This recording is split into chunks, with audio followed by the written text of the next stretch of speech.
sakaling makabalik man siya dito through, as he said, Panfilolaxan na lang sinabi niya po yun. Pero kanina rin, nakausap po namin si Kong Terry dito, if willing naman sila impitahan sa house para magkaroon ng pagdinig din. Pero ang sabi ni Kong Terry ay papaubayan na raw po nila sa ombudsman. May we get any comment po with that statement? Security pa rin. Ako maganda sa Alam mo, double-edged yung, double-bladed yung pagkaka-capture kay Saldico eh. Kasi the problem with Saldico now is that of course he is going to try to save his skin. Diba? Nag-upload na ng mga video messages siya, exonerating himself and telling the country na ang nagputos niya si Romualdez at saka si BBM. Di ba? Yan ang sinasabi niya eh. So, kung ano ba, sasabihin ng House na tatawagin siya under what committee? Kaya, under what committee? Siguro, but it could also give something a platform to be able to propagate his own version of his story. Di ba?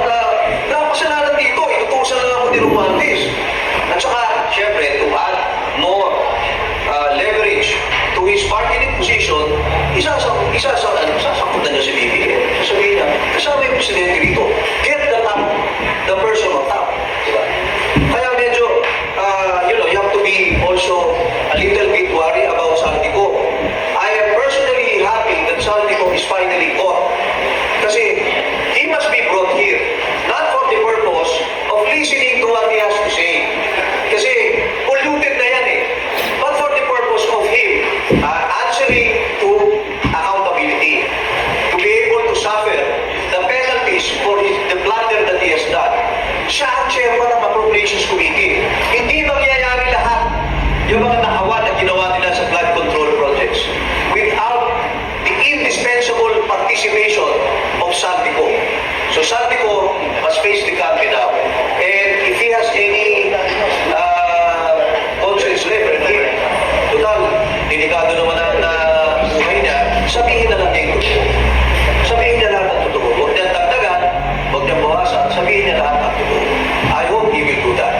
Attorney Ferdy, please. Well, that is what I have been saying kanina double standard. The motives that JB, by the way, before I begin, if JB says he hates to agree with me, I always love it when JB agrees with me. And I always love it when I agree with JB because we agree on so very few things. Anyway, yun ang sinasabi ko ng double standard with all due respect to JB. Yung motivation na sinasabi niya kay Saldico to save his own skin ay pwede rin sabihin kay Madriaga. That's number one, di ba? He's trying to save his own skin. Number two, why would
si Madriaga, nagsasabi mo natuturo si Santico.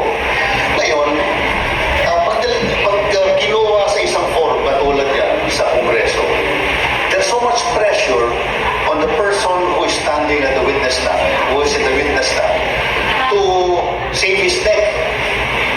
No, so whether it's Madriaga or Santico, pero yun ang problema. Kailangan talaga go beyond the political and the legal and get to the truth. So, kung totoo yung sinasabi ni Madriaga, therefore, nandun yung prima facie, probable cause, tapos huwag masyado mag-send i-transmit na. Kaya lang, ibang usapan, may nakalap mo sa Senado, naratakot tayo. Pero, parang kasi, I think, gusto ko lang sabihin at the end of this discussion, hindi masyado na pag-uusapan yung moral and cultural impact ng lahat ng ito. Let me just give you two short stories. No? This happened to me personally. Ang Presidente si Duterte, lahat ng mga bata doon sa parokya ko nagmumura ng PI. Lahat ng mga bata nagmumura ng PI. Eh kami mga pare, bawal sa amin magmura ng PI. Ngayon, nagmumura na ng mga bata. Okay, pangalawa, during the Duterte administration, early 2016, nagsisimula na yung mortgage shop. Nakasakay ako sa isang taxi driver. Sabi ng taxi driver, brother, okay itong presidente natin. Talagang pag drug addict, drug pusher, drug lord, dapat patayin. Dapat patayin without due process. Opo, kasi ang mga pulis naman, alam naman sila kung sino dapat patayin eh. Ay talaga, alam ng pulis kung sino dapat patayin. So, he went on and on, extolling the virtues of President Duterte until I asked him this question. Paano na po kapag yung anak niyo po ay nahuling nagdodroga o nagtutulog ng droga? Ano gagawin niyo? Dadalhin ko sa pulis at sa harapan ko, hihingi ko sa pulis na patayin ang anak ko. That was really the depths of my desperation. For a father to say, it is okay, killing is okay pumatay. Maski na sariling anak ko, pwedeng patayin kasi okay yung moral campaign ni Duterte. It was a moral campaign. That was their narrative. Drug is destroying the moral fiber of our country. So therefore, we have to eliminate the cause from the very root. Patayin ang lahat hanggang sa drug lord. Pero hindi naman nakakarti sa drug lord.